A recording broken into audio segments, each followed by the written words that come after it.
Son vaxtlar müraciət edən xəstələrin əksəriyyəti baş axma şikayətləri ilə qəbulda olurlar. Baş axmanın sistem və qeyri-sistem formalar olur. Qeyri-sistem forması baş gicəllənmə, bayılma üzrə vəziyyətlər, fizioloji hallar. Sistem baş axması isə vestibulyar neyronların qıcıqlanması hesabına əmələ gəlir. Səbəblərdən ən yüksəyi beyin kötüyü, beyincik və onun başqa orqanlarla əlaqəsi ilə izah olunur. Baş axmanın əmələ gəlməsində bir neçə faktorlar və növləri vardır. Birinci, vestibulyar neyronit.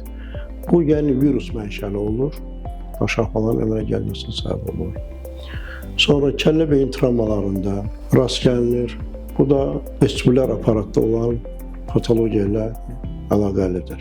Miqren tutmalarında baş axmalar müşahidə olunur. Miqren xəstəliyi bildiyimiz kimi ən çox yayılmış xəstəliklər sırasındadır. Başqa baş axma növləri isə tranzitor, pozitsion baş axmalar. Yəni bədənin orqanı bir pozisiya, bir mövqedən digər vəziyyətə keçməsi ilə bağlı baş axmalar əmələ gəlir.